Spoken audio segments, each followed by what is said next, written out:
ስለዚህ እኔም አልሐምዱሊላህ ብዬ ኒዕማዬን መጠበቅ እፈልጋለሁ። አብሶ አንድ ታላቅ ኒዕማ አንድ ክጃሎት እማማ አላቸው ሀቢብ። ይህን ሲል እትዬ ኸውለት ይህን ጥያቄ ደጋግሞባቸዋል። ሁሉም ሞልቶልኝ ሳለ አንድ ነገር ጎደለብኝ ብሏል። ይህ አንድ ነገር ምን እንደሆነ ማወቅ ጓጉ። ሀቢብ እናቴ ጠፍታኝ ነው እየፈለግኩ ያለሁት እያለ ስላልነገራቸው በጣም ጓጉተዋል። ታዲያ ሊጠይቁት ከጀሉ። ምን ጎሎብህ ይሆን አሉ።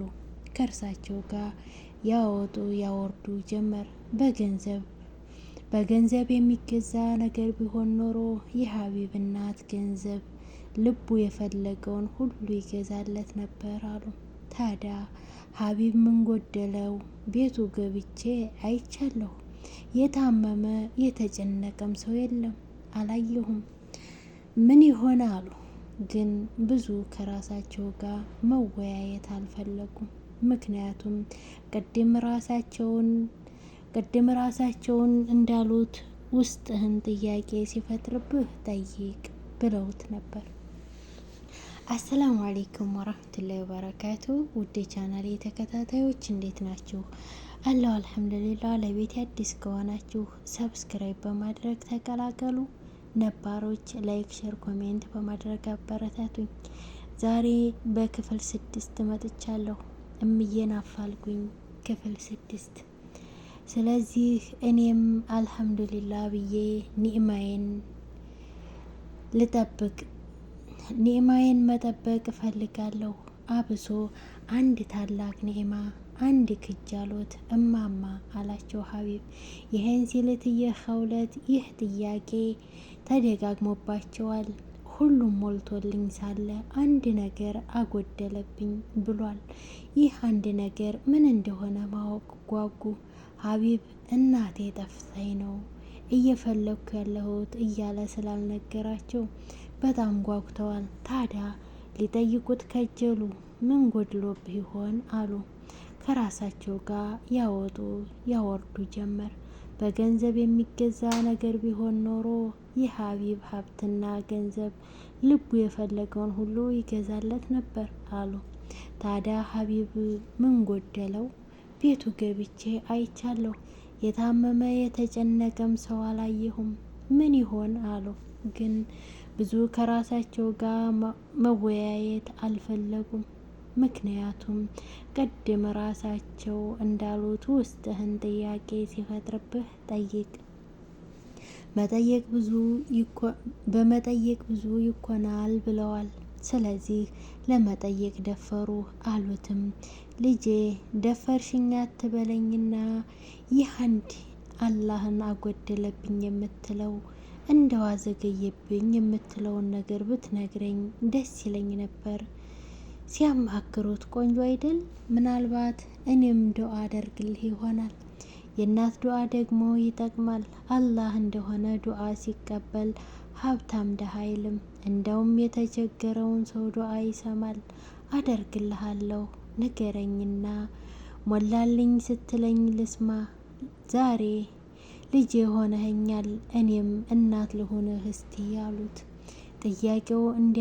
ጥያቄውን እንዳፈነዳው በዚህ በዛ እየገፋፉ ታዲያ ሀቢብስ ገና በጨቅላነቴ በ12 ዓመቴ አንዲት እናት ጠፍታኝ ኸውለት የምትባል እናት ከሷ ተለይቼ ነው ነገሬ ሁሉ የተበላሸው አላለም።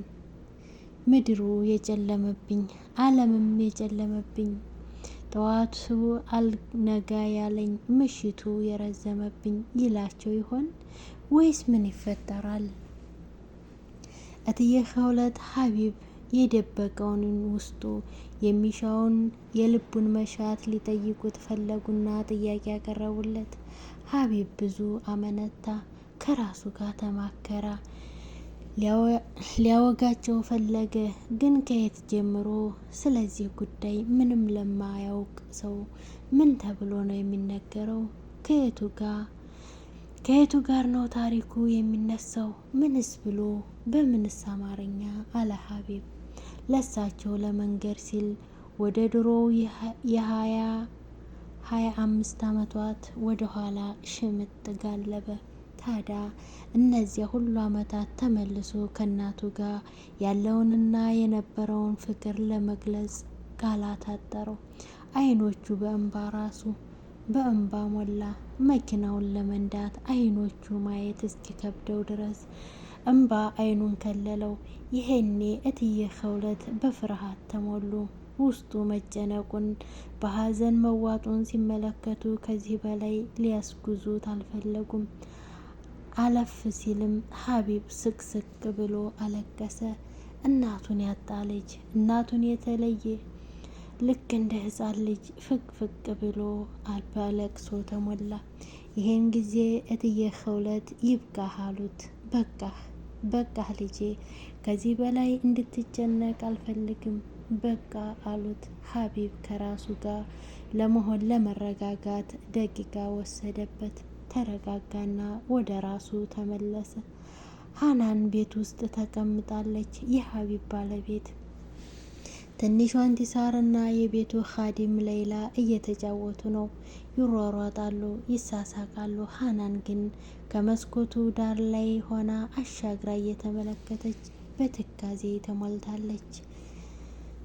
ሀናን አንድ ነገር አሳስቧታል። ይኸውም ሀቢብ እናቴ ማለቱ በጣም አስፈርቷታል።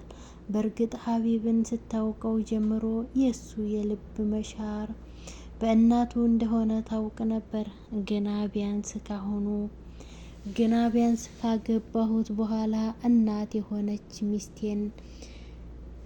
የሆነች ሚስትነቴን አሳይቼው አስረሳዋለሁ ብላ ነበር።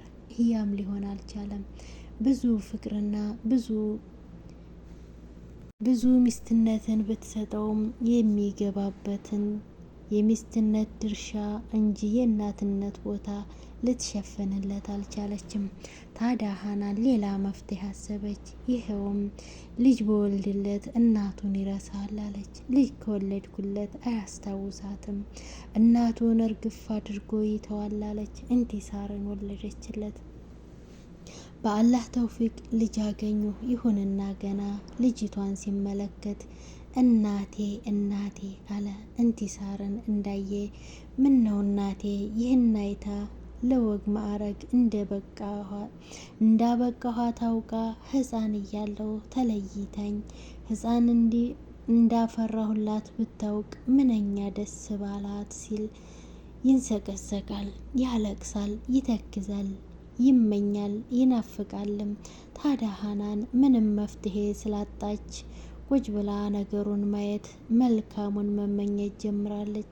ሀናን በትካዜ ውስጥ ነች። በመስኮቱ አሻግራ እያየች ወጪ ወራጁ አግዳሚውን እየተመለከተች በሀሳብ ሩቅ ተጉዛለች። ዛሬ ከነገሮች ሁሉ ይበልጥ ግራ የገባት ለእትዬ ኸውለት የሰጠውን ፍቅርና ያሳየውን መልካምነት ነው። በእርግጥ መልካምነት የሀቢብ መገለጫና ዋነኛ ጸባዩ ነው። ግና እትዬ ኸውለት እናት ናቸው ሲባል ትልቅ ሴት ናቸው ሲባል የሆነውን አኳኋን ስታስታውስ በአእምሮዋ ላይ ፍርሃትና ድንጋጤ አይሎ ይነግስባታል። ሀናን በእጅጉ ፈርታለች። ምክንያቱም ሀቢብ እናቱን ካገኘ ይተወኛል ብላ ትሰጋለች። መተው አይደለም ይጠላኛል ብላ ታስባለች። ሀናን እኮ ለአመታት ብዙ መላ ዘይዳለች፣ ብዙ አድርጋለች። ሀቢብን አግባብታና ከእናቱ ሀዘን እንዲመለስና እንዲያገግም ጥራለች፣ ለፍታለችም። ሊሆን ግን አልቻለም። ሀቢብ እናቱን ካላገኘ የምድርን መልካም ነገር ሁሉ ቢያገኝ በእጁ ቢጨብጥም ሰላም የሚሰማው አይመስልም። እናቱን በጤና አሊያም ደግሞ አረፉ ተብሎ እርሙን ማውጣት ይፈልጋል፣ ግን አልቻለም። ለእነዚህ ዓመታት ያህል አበክሮ ፈለገ፣ ግን አልተሳካለትም። እትዬ ኸውለትን ማግኘቱ ተአምር ሆኖበታል። የት ስርት እንደተወሸቁ፣ የት እንደተደበቁ፣ የት እንደጠፉ፣ የት ክንችር ብለው እንደተቀበሩ ሊያውቅ አልቻለም። ሀቢብ ይብሰለሰላል። ይህንን ሀናን ታውቃለች። ዛሬ ለእትዬ ኸውለት ያሳየውን ፍቅር እናቱ ብትመጣ እንዴት ሊሆንላቸው እንደሚችል ሩቡን እንደማያክል ታውቃለች። ታዲያ የእሷ ፍርሃትና ጭንቀት እናቱን ለምን ወደደ? እናቱ ለምን ትመጣለች? አይደለም እናቱን ሲያገኝ እርግፍ አድርጎ ይተወኛል፣ ይጠላኛል የሚል ነው። ያው ሀዋም አይደለች? የሴት ልጅ ፍላጎት እንክብካቤ ተፈጥሯዊ ነውና እንክብካቤውን ይቀንስብኛል፣ ለእኔ ያለው ስሜት ይሸረሸራል የሚል ስጋት አላት። ሀናን በምድር ላይ ካሉ ሰዎች ሁሉ እንደ ሀቢብ የምትወደው የላትም። በዚህ ሰዓት ሀቢብ ለሷ የምንጊዜም ጀግናዋ ውዷ ነው። ሀቢብን ከብዙዎች ጋር ተጋፍታ ከብዙ ሴቶች አፍ ነጥላ ፈልቅቃ ነው ያወጣችው። ታዲያ በዚህ ሰዓት ሀናን ምን ማድረግ አለባት? ተጨንቃለች። አዲስ መፍትሄ፣ አዲስ መላ ፍለጋ፣ አዲስ ዘዴ ልትፈልግ ራሷን እያሳመመች ነው። ግን ምንም አልመጣላትም። በሌላ በኩል ሶፊያ ቤት ውስጥ ተኝታለች። በእርግጥ እንቅልፍ አልወሰዳትም። ወደ ጎን፣ ወደ ቀኝ፣ ወደ ግራ የማይለው አንገቷ ወደ ጣራ ወደ ኮርኒሱ ብቻ እያሳያት ተኝታለች። ሶፊያ እጅ እግሯ፣ መላ ሰውነቷ፣ አንገቷ አይንቀሳቀስም። የአይኖቿ ብሌን እንጂ ሌላ አካሏ በድን ሆኗል። ታዲያ ለሶፊያ በአሁኑ ሰዓት እየዘነበ ያለው ዝናብ ስጋት ብቻ አይደለም፣ በህይወትና በሞት መካከል ያለ ሲቃ ሆኖባታል። ሶፊያ ከትንሽዬ ደሳሳ በሸራ ከተወጠረች ቤት ውስጥ ፍራሽ ላይ ተኝታለች። ዝናቡ ገብቶ እስከ ወገቧ አድርሷታል። ሶፊያ መላ ሰውነቷ አይንቀሳቀስም፣ ድምፅም የላት፣ መጮህ አልቻለችም። የምታደርገውን አጥታለች። ሶፊያ አይኖቿ ብቻ እንባ ያዘንባሉ። ፍቅፍቅ ብላ ለቀሰች፣ በእንባ ተዋጠች። የምታረገው አጥታ ጣቶቿን በውስጧ ብቻ ልካ ለሸሃዳ እንደተዘረጋ አንድ ጣቷን ወደፊት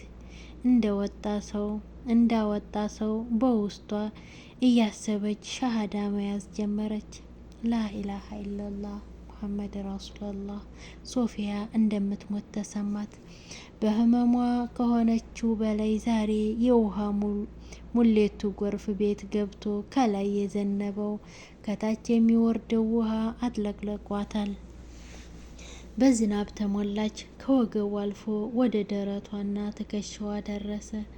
ቅዝቃዜ ባይታወቃትም እንኳን ውሃው ሞልቶ ግን ሊያፍናት ጥቂት ቀረ። ሶፊያ በሲቃ ውስጥ ገባች። በህይወትና በሞት፣ በመኖርና በመሞት መሀል ሆና ግራ ተጋባች። በዚህ ውስጥም ሆና እናቷን ናፈቀች። እናቷ ፈጥና ብትደርስላት ልቧ ተመኘ። በአይኗ በእዝነት ህሊናዋ እናቷ መጣች። እትዬ ኸውለትን ናፈቀች። በደረሰችልኝ በመጣችልኝ አለች። አንዴ አይቻት በሄድኩ በተሰናበትኩኝ አለች። ይህቺ እናት ሁለት ጊዜ ተናፈቀች። ሀቢብና እትዬ ኸውለት ሶፊያ ካለችበት ቤት አካባቢ ደርሰዋል። ግና መኪናው ወደ ውስጥ መግባት አይችልም። ጭቃ አለ፣ ኃይለኛው ጭቃ። መኪናው ከገባ መውጫ አይሰጠውም። እረ ለመግባትም አይመችም። ውሃውና ጎርፍ ጭቃ ተሞልቶ አስፓልቱ አልቋል። ቀይ አፈር የነበረበት አካባቢ በጭቃ ተሞልቶ ሁሉንም ያሰምጣል። ለመራመድ ተራርቀው ጣል ጣል ከተደረጉ ድንጋዮች በስተቀር ምንም የለም። ታዲያ እትዬ ኸውለት ወርደው እንዳይሄዱ ኃይለኛ ዝናብ አለ። ሀቢብ አብሯቸው እንዳይወርድ የለበሰው ልብስ ሙሉ ሱፍ ነው። ከሳቸው በኋላ ወደ ትልቅ ቢሮ ስለሚሄድ ልብሱ ይጨቀያል። እንደዛማ አይሆንም። በመኪና ይዟቸው እንዳይገባ መንገዱ መኪና ያስገባም። ሶፊያ በጭንቀት ነች። ይህንን አላወቁም። እሷ በሲቃ ተሞልታ ውሃው አንገቷ ጋር ደረሰ። ይበልጥ ለመንቀሳቀስ መሞከር ፈለገች፣ አልቻለችም። አይኖቿ ደም እንባ ለበሱ። እንባዋ ተዥጎደጎደ፣ ከውሃው ተቀላቀለ። ሶፊያ ተስፋ ቆረጠች። ክፍል 7 ይቀጥላል። ቪዲዮውን እስከ መጨረሻው ተከታተሉት።